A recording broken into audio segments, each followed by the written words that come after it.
All right. Welcome, everybody, to the Hennepin-University Partnership webinar series.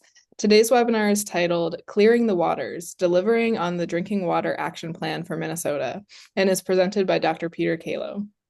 My name is Margaret Stembo-Turvey, and I'm the Senior Project Manager with the Hennepin-University Partnership. We are also joined by HUP Director Amy Delahanty. The Hennepin-University Partnership is a collaboration between Minnesota's most populous county and its only land-grant university. At HUP, we're dedicated to catalyzing and supporting mutually beneficial relationships. The partnership has led to nearly 500 joint projects, combining academic research and local expertise to inform policy and practice for the benefit of Hennepin County residents. The goals of this webinar series are to offer information exchange and showcase research. Before we get started, just a few Zoom reminders for our audience. Your video, audio, and chat are not enabled, so if you need any support from the HUP team, please use the Q&A function. If you'd like to ask a question, you can also submit that through the Q&A function. We will monitor questions throughout and save time to address them at the end. This webinar is being recorded, so please look for an email tomorrow from hup@umn.edu, which will have the recording, a survey, and Dr. Kalo's materials. Finally, we're so glad to welcome and introduce the presenter. Dr. Peter Kalo is a professor in the University of Minnesota's Humphrey School, focusing on science, technology, and the environment. He has held faculty positions in the United States, Denmark, and Britain. In addition, Professor Kalo has had a number of government advisory positions in the UK, Denmark, and for the European Commission. Over his career, he has published more than 300 papers and 20 books. And now I will turn it over to Dr. Kalo for his presentation. Thank you very much.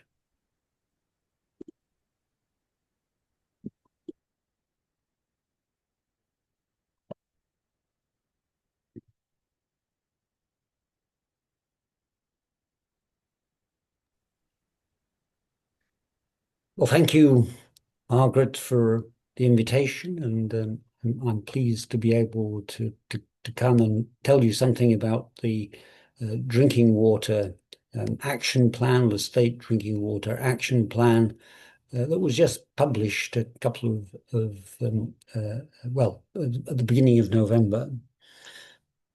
I wanted to begin with some congratulations to the authors for what is, I think, an excellent user-friendly product. The website address is here. If you haven't read it so far, then let me persuade you to, because it contains good description of all the complexities and vulnerabilities of our drinking water system. And I'm not going to cover those details here. I think the authors also need to be congratulated for not being complacent. This state actually does a better than average job on delivering safe drinking water under the Safe Drinking Water Act, as documented by the US EPA.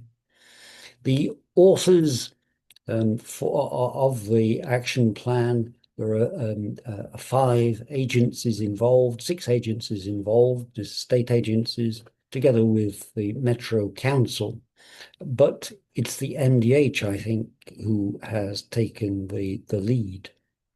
We at the University Water Research Centre and the Humphrey School have informed the process, and we put a lot of effort into background work to inform the process, but we're not authors, in case that is misunderstood, just advisors.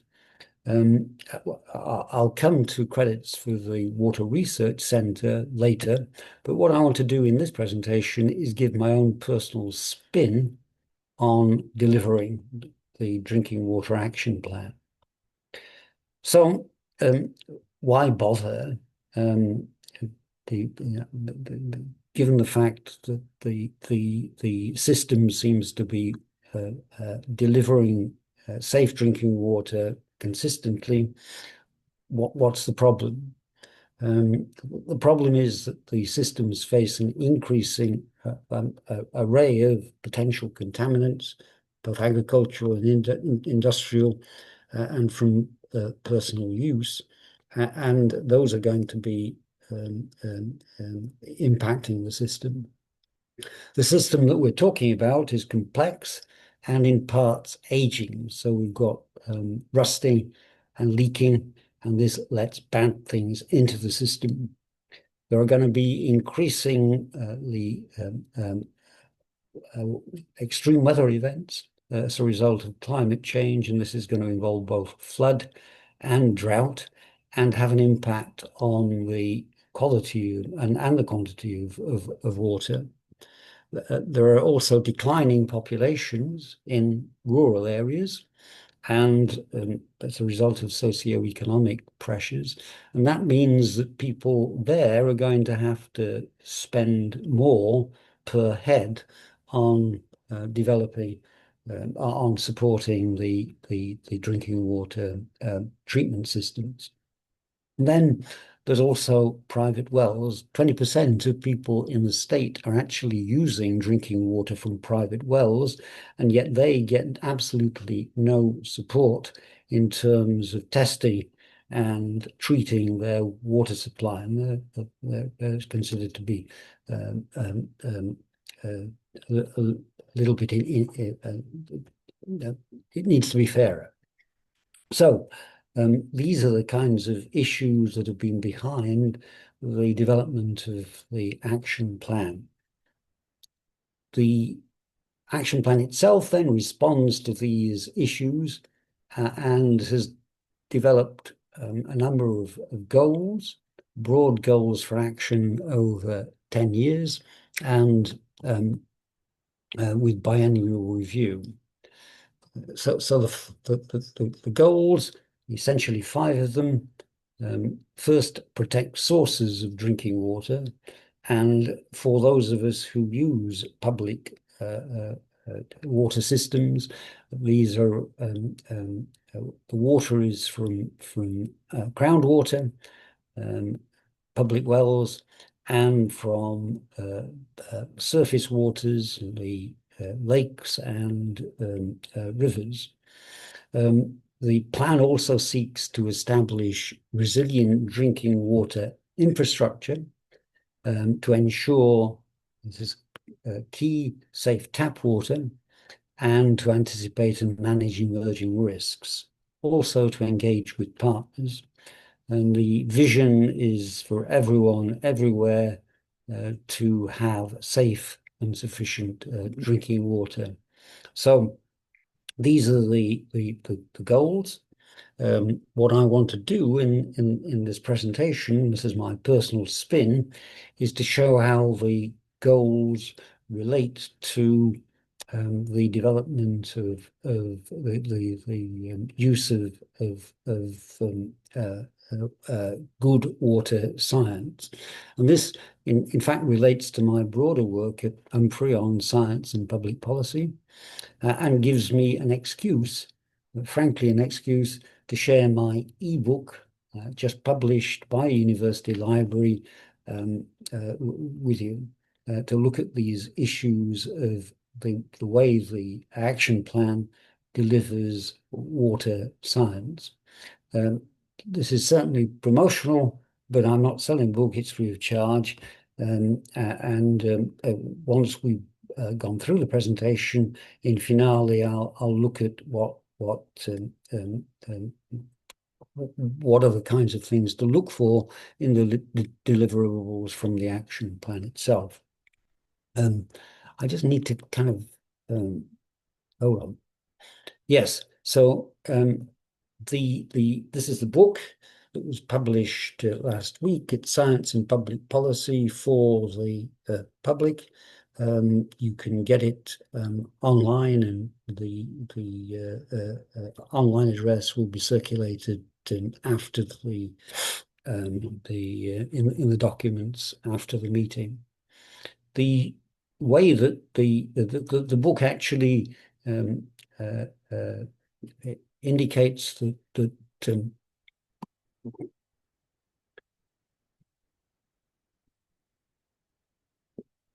thank you. Yeah, thank you.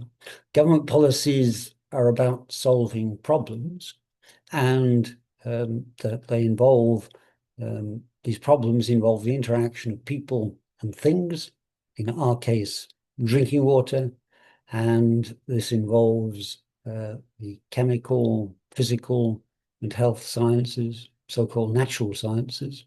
But the problems also involve the interaction of people with people in social interactions that also involve interacting with government, and that's what we call governance in the reports. And these are the so-called social sciences. So these are the kind of policy problems that we have within the drinking water sector. The policy solutions are largely federal. It's Safe Drinking Water Act, but the Clean Water Act, this is a federal act as well, will be important in protecting sources, and there are a number of relevant statutes in the state itself. These are actually listed in the action plan. So in section 3 of the action plan, so if you're interested, you should go there. So these are the kinds of policies that we're talking about. The book covers both natural and social sciences, and for all makes 5 points. The science delivers because it's based on evidence. It's an evidence-based process, carefully collected under controlled conditions, and that's repeatable. But science, the book argues, delivers options, not preferences, and informs decisions rather than taking them. That's rather an important point that I'll come back to, and I hope we can have some discussion about. The book addresses bias, recognizing bias in us all, including scientists, and the process addresses this by requiring repeatability, and it's that which really depends upon peer review and publication in the journals. Again, there are some issues there that it dealt with in the book we can discuss later. It addresses uncertainties by systematically and transparently reducing them, and it's an antidote to misinformation. And that's, again, an important point that I shall return to later. So the link, this is a pinkification, if you like, of the action plan. The link between the book has a pink cover, and the action plan centers on delivering good science despite uncertainties. This is chapters 2 and 5 in the book, and informing decisions, not taking them. This is really about involving social science issues. So from the action plan, drinking water action plan, protecting sources, ensuring safe tap water is the goals, anticipating and managing emerging risks depends on good monitoring and standard setting. That's the scientific basis of them, but I'll say some more about in a moment. It's also about engaging partners, and this should recognize that science provides options, not preferences, and it really requires here issues to consider issues about who decides. And then that the goals that are concerned with establishing resilient drinking water infrastructure involve engineering and personnel. You need good personnel to actually run the systems. They have to be well trained. I'm not going to deal with these engineering and personnel issues anymore. They are dealt with well, I think, in the action plan itself. So I'm going to focus then on the protecting sources, etc., and engaging partners. Protecting the system involves, through science, involves uncertainty. In a complex world, there will always be uncertainty. They reduced systematically by increasing the evidence, but you can never be entirely they can never be entirely excluded because you can never know what you don't know. And this was a famous statement by Donald Rumsfeld, and certainly applied to them in terms of not knowing whether there are weapons of mass destruction in Iraq. And so there are two ways that uncertainties appear in the drinking water situation. One is in anticipating effects from causes in standard setting, and that's what I want to turn to next, but also anticipating uncertainties in reacting to surprises, and that I'll come to in a moment. So uncertainties in standard setting.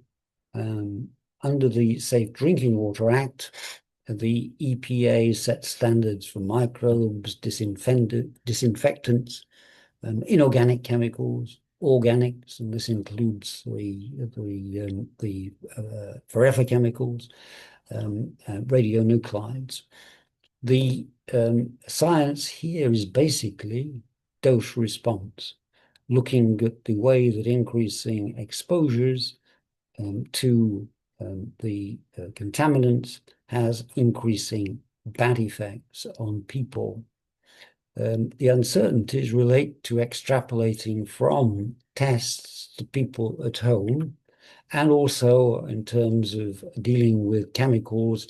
We deal with them in isolation in these tests, but in reality, they they occur in mixtures in the drinking water system. The US EPA, I think, has done a good job in terms of developing standards based upon good science and by taking into account these uncertainties about extrapolation in as far as they can. The people who monitor our waters are the suppliers of the drinking water, and these have to do the chemistry in accredited laboratories and are subject to audit. They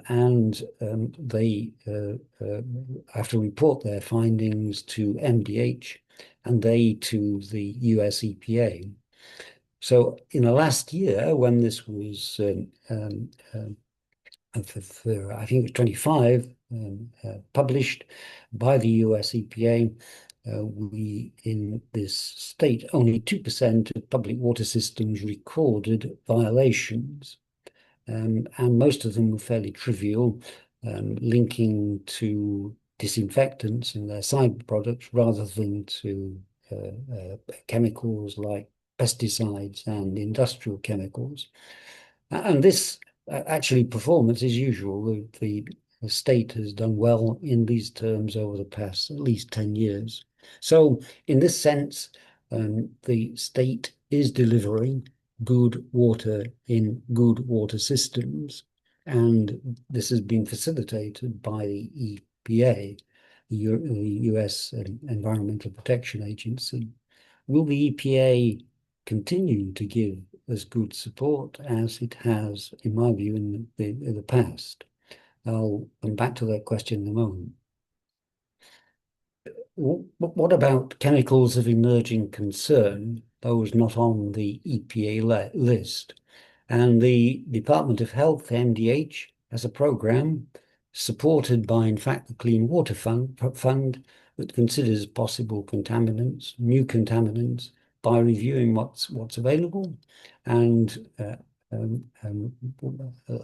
will take nominations. This, I think, is based on good science. It pays attention to uncertainties, and it consults widely on as far as it can with this kind of complex evidence. But in fact, it's stymied by statute. Since the NDH cannot set legal standards for chemicals unless they turn up in groundwater, and that then is a little bit late because the exposures are there. So here is an area I think that needs further attention. uncertainties in reacting to surprises, which are a bit different from those are involved in standard setting. Because here essentially we're looking at surprise effects from causes that aren't necessarily known in the first instance, and Flint water um, uh, uh, uh, comes to mind in this respect, where there was a change of source of water that's led to problems in terms of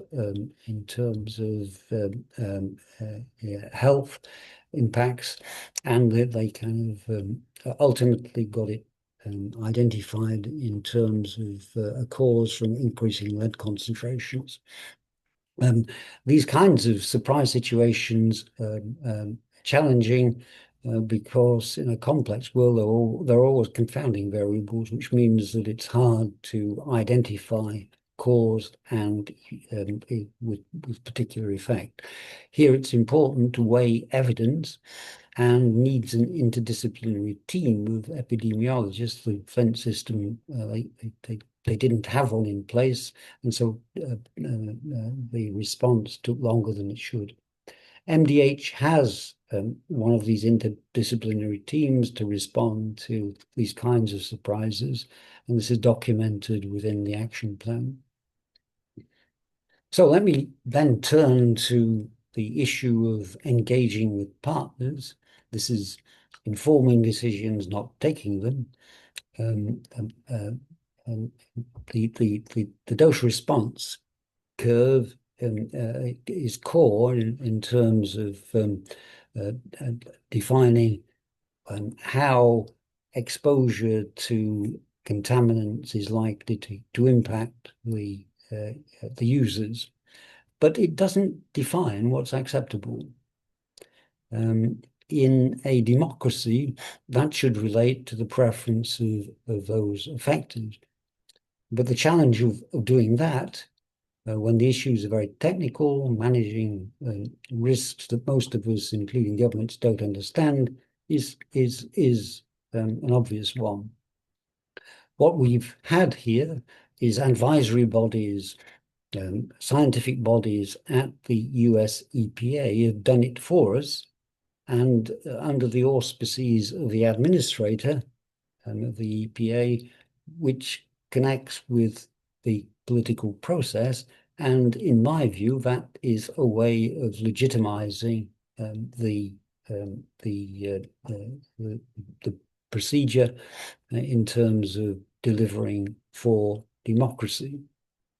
And I say that because I've worked in the EU, as you heard earlier, and in the EU advisory bodies, they're similar to the US EPA advisory bodies. They do extremely good work in terms of good science, and they make recommendations to the European Commission, which then can implement.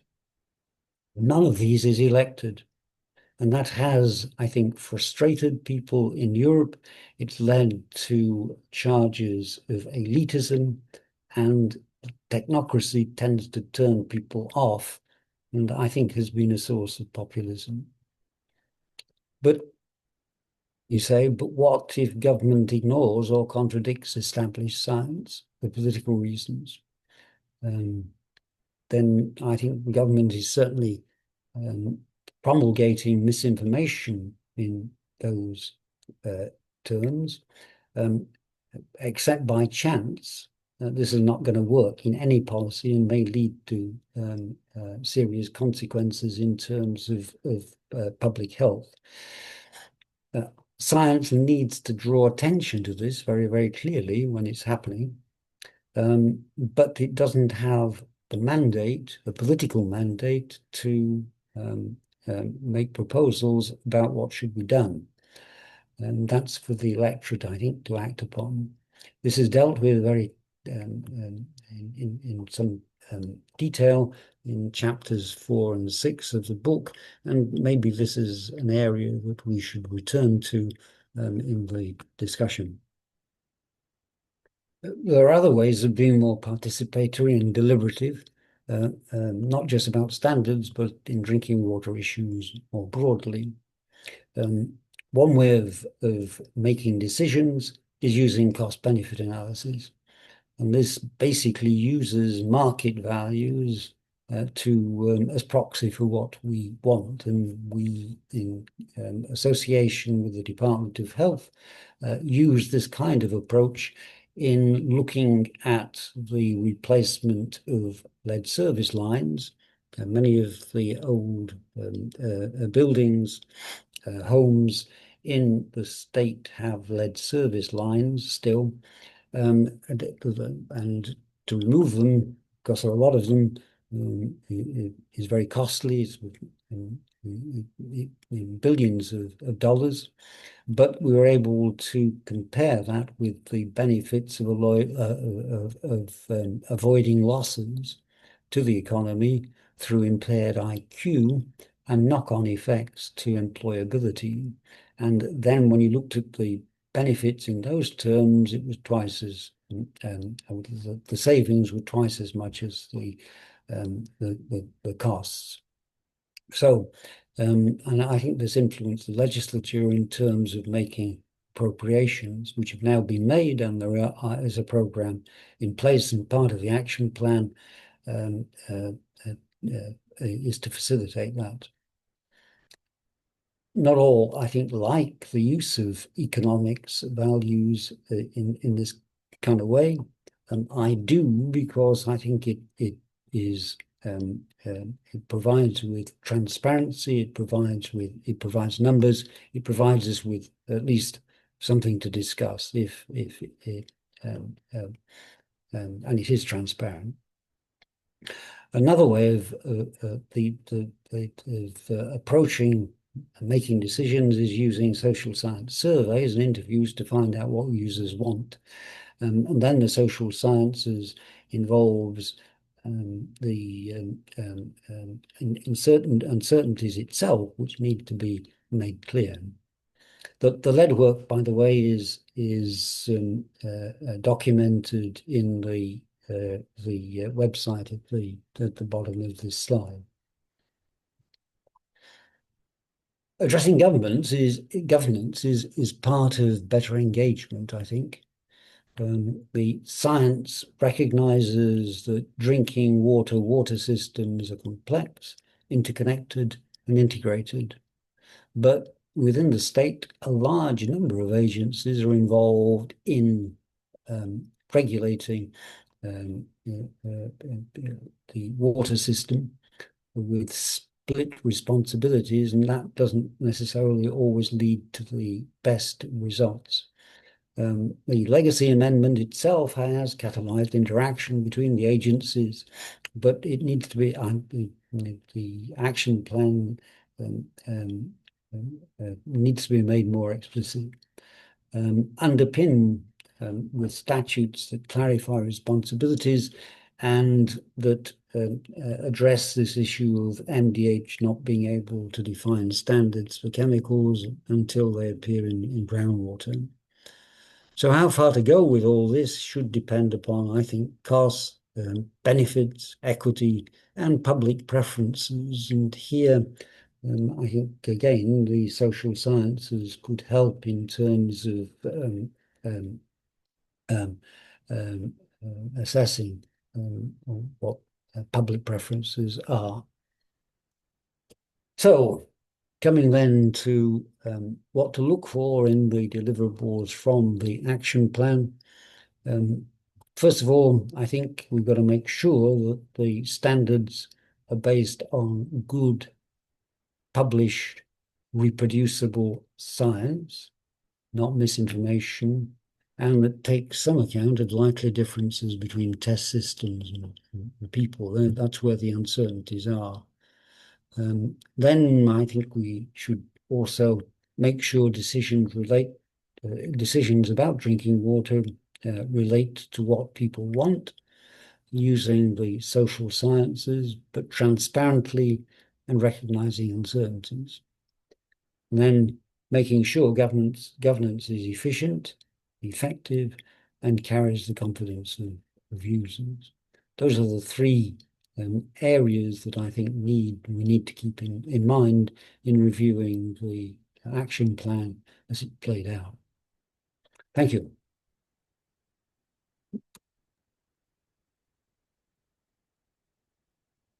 Dr. Kalo, thank you for your presentation. For all of our guests, the Q&A is now open, so please feel free to submit your questions.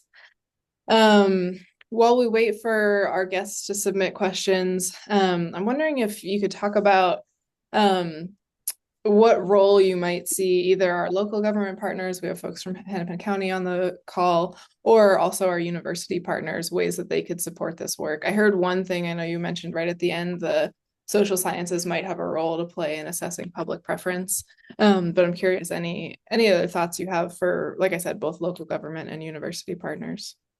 Well, I think yeah, I think it's important to recognize that the decisions about preferences should reflect the values and preferences of those affected. That's, for me, a kind of basic definition of democracy.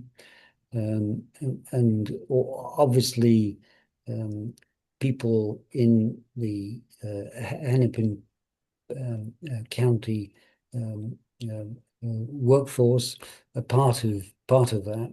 The real difficulty is actually doing it for systems that are essentially extremely complex and hard to understand, and so um, uh, uh, it's hard to engage people in this, ordinary people in this.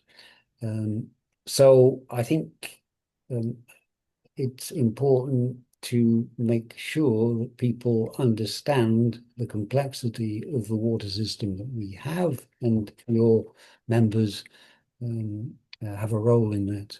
I think it's also important for the university to give advice and inform when it can in terms of both the natural sciences and social sciences and people from Humphrey in terms of policy. That makes sense. Thank you. Um, let's see, and I'm not seeing any questions in the chat just yet. One other question that I have is if there, you talk a lot about efficient governance. Um, can you think of a kind of just one practical governance or coordination change that would most improve delivery on the drinking water action plan? Yeah, well, I think they've got too many cooks, um, potentially spoiling the broth. I mean, the it's six agencies involved in one way or another, plus the metro. Um, they don't always, they haven't always coordinated in terms of addressing problems as they arise. Um, I think it needs to be streamlined. Um, how far you go in that, I think depends upon costs and benefits, as I mentioned right at the end of the presentation, but also what people want in terms of governance. For me personally, and this is a personal view, I would kind of move towards the development of a unitary agency for drinking water that coordinates it all. That's a personal view, and I think there are also kind of costs and benefits associated with that. Mhm. That makes sense. Thank you. And a question from an attendee. Do you have any suggestions about how individuals can impact this situation, especially when governing bodies have a differing opinion? For example, building a water bottling company, taking water from shared aquifer, 20 jobs versus the people who rely on the aquifer. Well, I think that the it's it's hard to kind of respond to that kind of question, but I think basically we've got to kind of be concerned about the delivery of good, um, safe water and the the delivery of good, safe water in the context of a complex system that has lots of potential for going wrong. Um, so I think the what we need to do is provide more education in terms of this complex system and how we depend upon it, and hope that that is going to be helpful in terms of the decisions that people make in the kind of way that we're talking about. Yeah, that makes sense. See. And another question, another couple questions in the chat. Can you share your thoughts on the approval of two novel insecticide insect isocycloserum, maybe I said that right, and fungicide cyclobutyriphlorum, and how they might impact drinking water quality nationwide? Well, like, yeah, the they have potential. Um, so the Drinking Water Action Plan focuses on protecting source water. Source water is in this state either groundwater or surface water. The groundwater has potential for being impacted by agricultural activity, and pesticides of the kind that you've just been talking about have the potential for getting into the system through soil contamination and ultimately seeping into the groundwater. So the potential is there for any agricultural chemical to get into the system, and the problem that we have here is that these new chemicals that are not on the EPA list are actually yeah, MDH can't do anything about them. The Department of Health can't do anything about them until they actually appear in the system. So there is the potential. The Department of Health and the MPCA do, I think, a fine job in terms of monitoring the water and people, and are on the lookout out for these things. But they have the potential to get in, and it's not until they get in that the state can actually do anything about them. So that I think is a real problem. Thank you. And the last question that I'm seeing right now is, can you speak about the impact of data centers on water systems? Um, well, it's I think data centers are going to kind of use a lot of energy, and also going to require cooling, and are going to use water in cooling. And I think there is the point of um, impact, potential impact of them. So the cooling waters are going to be used and then released, and in that process, there is a possibility of contamination, contamination causing problems for the water system. So in that sense, they're going to use a lot of water to cool down a lot of hot systems, and that is, I think, the way they're likely to have an impact. Makes sense. Dr. Kalo, I was sort of percolating on a question, maybe related more to sort of general good cross-sector collaboration or collaborative governance principles. I mean, the water system, as you mentioned, is complex, it's interconnected.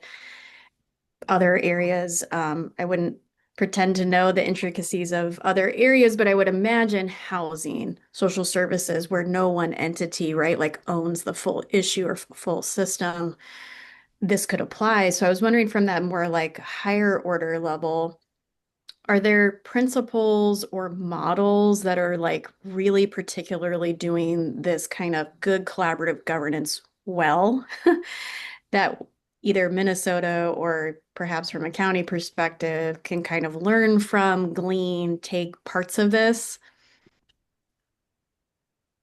I